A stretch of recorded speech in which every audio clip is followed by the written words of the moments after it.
You know what blows my mind is the amount of gaslighting and mental gymnastics that the far right has been doing ever since one of their own tried to take out Donald Trump. It's absolutely mind blowing. His classmates have already given statements that he was definitely a conservative. His neighbors have already given statements that he had Trump signs in his yard. He was wearing a Demolition Ranch t-shirt. He had an AR-15. He was dressed in fatigues. It's insane. These people are so unwilling and possibly unable to believe the truth or facts, or that it could possibly have been one of their own people that did this, that they are just saying the most outlandish stuff. One that I saw from this local lady, Pamela Jarvis, found a picture of someone who looked kind of similar to the shooter, but definitely wasn't, and someone who was dressed up to look a bit more feminine. And so they're trying to spin that and say that the shooter was a trans person. Really? A trans person? Right. Wearing fatigues, a Demolition Ranch t-shirt, Trump signs in their yard.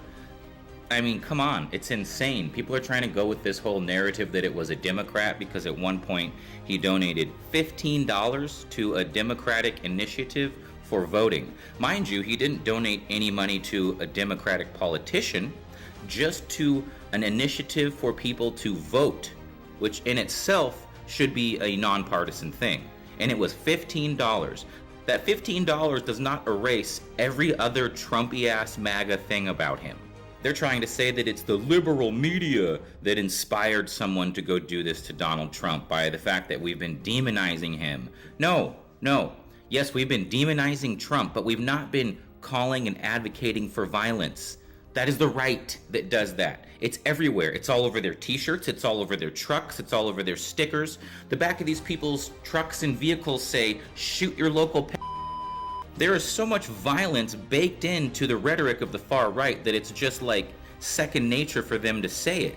And so when they see that one of their own actually did a violence against one of them, they're like, oh, this had to be the left. No, it wasn't. And it's so embarrassing being fellow Americans with these people. You know, back when people were saying that Trump wears diapers, these people literally started wearing diapers over their pants at his rallies. And now they're wearing diapers over their ears. Mind you, the same people that called COVID masks face diapers are now wearing ear diapers. If I was a normal Republican, I'd be so freaking embarrassed right now of my party. I swear to God, I'd be like, Jesus, maybe I should become an independent. I don't know. You know, it's just so cringy. It's so cringy. And now I'm reading stuff on Reddit, like actual official posts that are, you know, like the opinion of a doctor saying his injury draws questions, the fact the way it's covered up like that, the fact that there's no medical report whatsoever. And this is Donald Trump we're talking about. Don't you think that if there was a big old chunk of his ear missing, he would be blasting it all over camera and not trying to hide it? This is not the MO of Donald Trump to try to hide this crazy injury that he's got. If that was really that freaking bad, and maybe not possibly just a shard of glass from the teleprompter, he would be showing that to everybody. It'd be on stickers, it'd be on t-shirts, and people would be wearing red paint on their ears instead of diapers. Now, I'm definitely not someone who thinks that the shooting itself wasn't real. Dude really did take shots at Donald Trump, and a dude died. You know, people got injured. The shooting itself was absolutely real. So people saying that the shooting itself was fake, that's for the birds. That shit really happened. But why isn't Trump showing off his injury, as you know he would do if it was actually that bad? I don't know. All I do know is that I'm pretty sure that the FBI is going to get to the bottom of all of this. They're going to hopefully be able to find some motives as to why this dude, you know, shot up that rally, especially being a Republican person, because that doesn't make a whole lot of sense to me.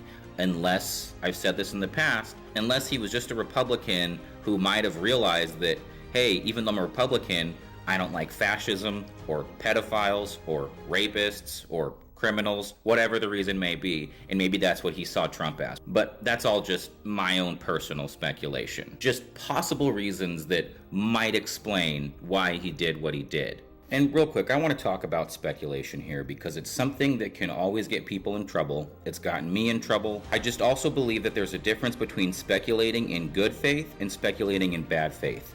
And honestly, I don't think there's such thing as even speculating in bad faith. You're just saying things because you wish that was the truth. My speculation is based off of good faith examples in my own experiences and things that I've witnessed happen in this country and what things the far right have done in the past. That is what my speculation is based off of. Not just because I have some sort of agenda and I want it to be something. I'm actually speculating in good faith. There's a difference. But when these people try to say, oh, well, it was probably a trans person, that's called speculating in bad faith. That's what that is. Either way, I see this as right on right violence. And you know how during BLM, so many people on the right were like, well, we'll care more when black on black violence stops happening. How's it feel to have someone say that about you? Just saying. I do care that a former US president was in an assassination attempt. That pisses me off as an American. But what I can tell you is it absolutely does not change what I think we as a country need to do, and that is to continue to vote blue. Because even though Trump and his supporters had to deal with that, doesn't change that this dude is going to be a horrible second-term president. He's going to implement Project 2025. It's going to become a fascist dictatorship of a country. And right now, the only way to not have that happen, even if you're not a Democrat, is to vote blue.